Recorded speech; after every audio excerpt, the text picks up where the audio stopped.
Hello.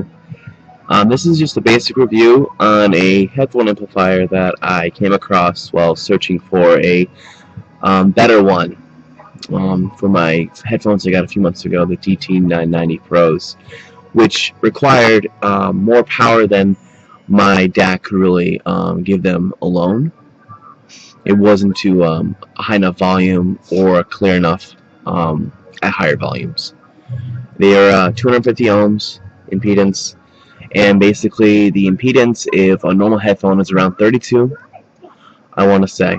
So I went ahead and I started searching in forums and threads and communities, and I came across a community called headfi.org, and it's a really good community. I'm part of it right now. I've been part of it for a few months now.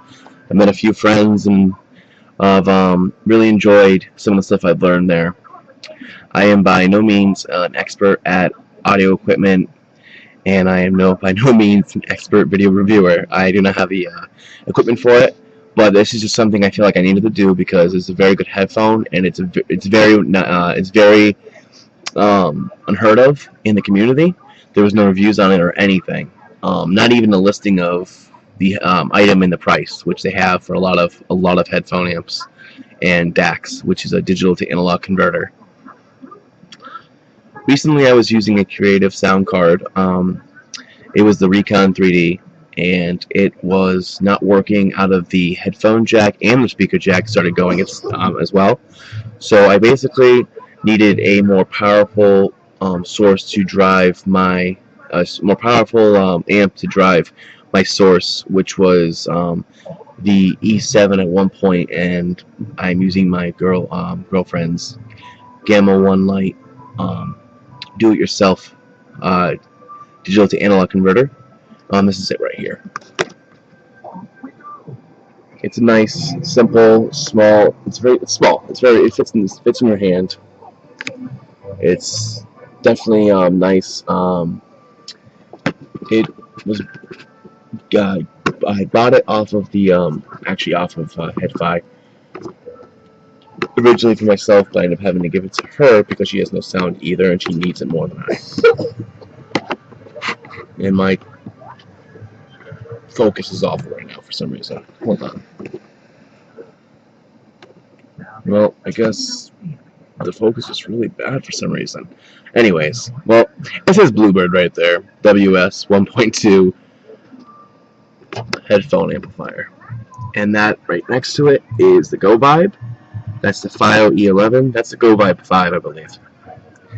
And basically, I started off my journey for a headphone amp with the Fiio E11 that I got off of headfi.org, and basically it was a good amp for the price I paid, but it didn't feel like it was able to drive the headphones very well because it's only really recommended to drive from 32 to 300 ohm headphones, and 300 ohm is kind of a stretch. You can get volume, but it's not going to really get to high volumes, which is kind of a disappointment because I thought it would. And that's how we'll do a little. I'll show you the size difference. They're very close in size. This is just basically got more depth to it, and the Fiio is thinner. And Fiio is a mixture of plastic with light aluminum, I believe, in the chases on the top and bottom. It also is ran off of a lithium battery, which makes it a lot lighter. And it also has a couple features, like it has high and low gain, and it also has EQ settings, which go from, let me see this, I can do 1 to 3. I can't really see it. Whatever. Anyways, that's the EQ right there, and that's the high and low gain settings. You just switch it to change it. I feel like the 0 is more neutral, and then 1 is kind of brings out the mids a little bit more, and I feel like 2 brings out the bass a bit more. I could be wrong. This doesn't have any of those features. The Go Vibe is more basic. It's made of a plastic all around except for the volume pot, which is right there. The knob right there controls the volume pot. And this one is made of all metal. heavier than the other two. And also simpler in the sense of features. It's not a feature-driven headphone amplifier. I got it for $46 on sale. It's basic. It's nice. It's minimal. I like the way it looks, actually. I really do. It's got a nice minimal look. It's very basic. It's definitely not cheap feeling. The quality's there. Out of all three of them, the quality of build, I would definitely say this is on top. Even though these two are going for more right now new than this one is. And I definitely say for sound, I did a comparison after burning in the Bluebird a little while, and I would have to say that I really do prefer it over the other two. All three of them are decent for sub $100 headphone amplifiers. If you need one, they all can work. I feel like if you're going to be walking around a lot with a phone, maybe get the Fiio if it's a smaller phone, because this is a pretty small size. If you have more of a larger phone like me, you don't mind, like the Samsung S3, the Bluebird works out just fine, and it's not overly thick. This is definitely the biggest out of the group. This is kind of big. I wouldn't even say I would really like to carry this around in my pocket because of how wide and much longer it is and wider. It's not by much, but every little bit makes a difference when you're putting an amp in your pocket with your phone. You already have one object put in your pocket, then you put in another DAC and an amp if you're using both. That's a lot to carry around in your pocket. You wouldn't really be able to do that. The good thing about the Samsung S3 is that it already has a decent digital to analog converter. It's a Wolfson chip. I don't know exactly which chip it is, but I know it's better than a lot of other cell phones I've experienced. Better than a lot of computers I've listened to. It doesn't get extremely loud, though, especially with the DT990s. With the HP100s I have, which are a closed headphone, it does plenty well as far as volume, but clarity is a little bit lacking, and the HP100s are a very clear and clean sounding headphone, and they're a little bit more neutral than they're definitely more neutral than the DT990s. They're both a little bit bright, though, in the treble section, and that's kind of the problem. This has nice clarity. And with the EQ, you can make it a little bit more bassy, but I feel like the more bassy I make it, the muddier it sounds. I don't like it. I prefer actually having it at 0, which is more neutral. And it does have a pretty clean sound all the way through from low to high volumes. A bit of distortion here and there, but not too bad. The one downside is you can't use this while it's charging. And it also has a lithium battery, which is nice in a sense.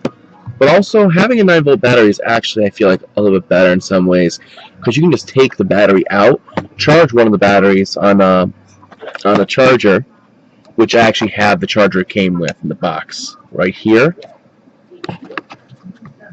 That's the charger right there. The 9-volt battery charger, and it comes with also a cable attachment to plug in to the Bluebird amp right in there, and it's really nice. It works well. It's efficient. It's nothing crazy cool. Doesn't have any crazy blinking lights. Well, it does have lights. Green lights right here for when it's charging. That's when you know it's charging. And when they turn off, usually that means it's done. It's full power. Anyways, when I first got this and I compared the three, I was really surprised that I actually liked this one more, because I actually was pretty happy with the Fiio and the Go Vibe both.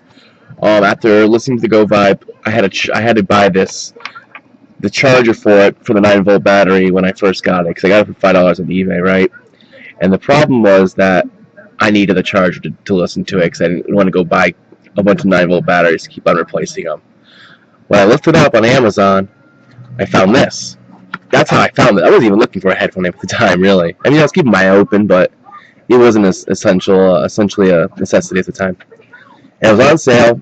It came with a decent audio 3.5 to 3.5 millimeter cable right here, and it's better than your average quality that I've seen from other cables. And it's thicker than the ones that came with the Fiio and the Go Vibe, and it's got a nicer. It has oxygen-free cable. I think they all do, but I feel like it's a little bit higher grade. I really do. And it's definitely, I feel like it's a better deal when you get a nice cable, above average cable, along with a 9-volt battery charger, which a lot of portable amplifiers for audiophile products and just audio equipment in general, even the more budget ones like these, use a 9-volt battery that is rechargeable, so it comes in handy. Now, as far as the packaging, it's very simple and plain Jane, nothing too fancy, but it's effective. I mean, it's packaged well. It comes in styrofoam. This is the back. This is the top side. You pull it off. Each piece goes in. That's where the charger was. The cable goes in there, and that's where the headphone amp came in. It also came with a letter from Gemini Doctor, the company that makes these headphone amps. Now, they're also known for they are a known company, just not very well, and I feel like they should be known better for what they do. They are a known company for their tube amps, which they're much more expensive. Those are their higher end, higher line of amplifiers. They run anywhere from $300 to $1,000. I've seen them. They look really nice. I don't know how the sound quality is, but the reviews and ratings are positive. I don't think I've seen any real negative ones. This, though, didn't have any reviews whatsoever. And I kind of went in blind because I didn't know if it could even handle. I mean, I knew it can handle up to 300 ohms, but so could the Fiio, and I wasn't really getting enough volume for my DT990s. Well, this one said it can go up to 340, I think. Now, if that's true or not, it is. I know it can go to 250 well. So if it can get that loud to the point with my Beyerdynamics DT990s, to the point where I can't listen to it comfortably, then I would think it would definitely be able to drive something like a Sennheiser HD 600s. They're more of their top of the line stuff. The middle fi headphones. So anyways, I think with that said, I'll talk a little bit about the differences in sound quality. The Go Vibe is definitely clean. It's got a good sound. It's detailed enough. I wouldn't say it brings out things I haven't heard with either the Fiio or the Bluebird, but it does bring out more than I hear with just my phone by itself or the DAC by itself, because I can hear them a little bit better with the volume and the clarity. Now, it also it keeps the soundstage to about what it is with the Gamma 1 Lite, which the Gamma 1 Lite does a decent job of soundstage with and it has a decent depth too. I would say it has more width than depth, but it keeps it to at least about the same. It doesn't take away from it. I feel more closed up with the Fiio. Now, I feel the Fiio gets a little bit louder than this one does, and it also has a little bit nicer features, because the high and low gain does help. When I'm listening to my HP 100s, I do set it to low gain, because the high gain is just a little too much, because these are more than adequate to... By the way, all three of these are more than adequate to drive 32 ohm headphones. So, just saying, with that said, if you have like the DT 660s, those are 32 ohms, I'm pretty sure, and the 860s, those are both very nice headphones for under $200, and these would drive them fine. The HP 100s are 32 ohms. Well, those are a little bit harder to drive that I've seen than some other 32 ohms that I've seen and listened to, but they're still able to drive them just fine. As far as higher ohms, 200 and above, you're kind of stretching it when you get past to 250. You can listen to it, and you can listen to it to good volumes, but not really loud. If you like listening to music loud, you want to sit back and not hear anything, then no, I wouldn't suggest these two. This one, on the other hand, definitely is capable, even though it says it's really just meant for basic listening for it. It's definitely capable of listening to higher impedance. Now, as far as the sound quality of this, it's clean and it's clear. The sound stage, I feel like, opens up even a little bit more, and I think it definitely adds some separation. I feel like I know where the instruments are a little bit better, and I feel like they're spaced out better too with this amplifier. I want to say that the build quality is nice, and it does match the sound quality. It's simple, minimalistic. It doesn't add anything extra crazy. Like, it doesn't have any EQ settings, which I'm okay with that because I don't use the EQ settings anyways. Honestly, if I have to mess around with the EQ settings with the amplifier, then I really don't feel like they did a very good job with the initial sound quality. which is maybe just my ignorance speaking, but just from my experience, I think EQ's a little stupid. With I think we should just make it, maybe with the higher end ones, like for your desktop settings, to have an EQ is nice. For portability, I don't think it's really necessary. To be able to play with the bass option's nice though, um, especially if it's good. It excels at bass. I feel like this does excel at bass. The lows feel tighter. The bass definitely feels tighter, and I feel like it has more of I don't know, more like of a deep extension. I feel like I hear more bass. It's not overwhelming or boomy or muddy in anything I've heard so far. I've listened to a lot of different types of music. I mean, I listen from anywhere from hip hop to rock and roll, classic rock, alternative, indie, classical, orchestra. I listen to a lot of um, what is it, London Philharmonic Orchestra. I really like them, and with all of that, it sounds awesome. It really does. It smooths out the problem with the DT990s, which is its treble and its over-exaggeration and brightness to it, and it does a really good job at that. I feel like this headphone amp, for a portable headphone amp, excels with smoothing out the treble, bringing up the mids a bit. Oh, the mids are more forward with this. Now, do I think it's a bad forwardness? No. I don't think it's over fatiguing at all. I feel like it actually makes it better. I like a little bit more forward mids though. And it does bring out female vocals even more with the DT990s than it already did.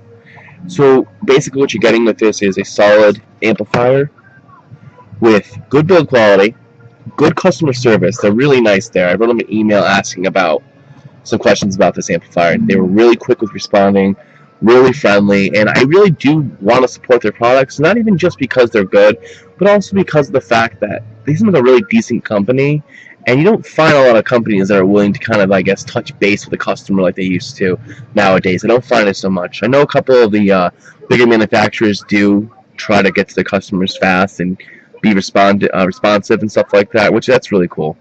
But they're one of the few that I've encountered.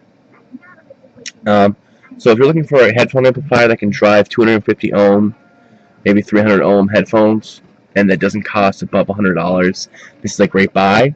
And if you want something that's a little bit more powerful, that has good sound, I believe the WS 2.8, which goes for about 80 on sale, is even better. I'm pretty sure it has similar sound signature and sound quality as this, but just even more of the good, and maybe even a little bit less of the hiccups. It comes with two 9-volt batteries, the other one. Now, if you're looking for good mids, better, tighter bass, a little bit more extension, but doesn't feel overwhelming, and you want more clarity and a wider sound stage, and say if your headphone has a little bit brighter treble and you want it smoothed out, or you like smoother treble, then I definitely suggest this. That's what I've heard when listening to this. I really like it. It's part of my desktop setup, actually, more than this portably. I actually just use the HP 100s alone with the Gamma 1 Lite DAC right now while my girl is letting me use it. And with my desk setup, I actually use this with the Gamma, and it sounds really good. It does add to the Gamma. It really blends well with them. It has good chemistry. That's about it. I just wanted to say thank you for watching, and this is one of my first video reviews, so take it easy on me. I don't have very good equipment or anything like that yet. Been out of work because of health issues. So when I'm back in work, I'm gonna get some better stuff, better mic and whatnot. Anyways, give it a shot. It's on Amazon. It's $46. Give it a shot. The worst thing that happens is you lose out on $46. If you still get a good quality cable that costs about probably $18-20 in most places, and you also get a charger for your 9-volt batteries if you have any. Thanks a lot, and I'll keep you guys updated if I have any other videos.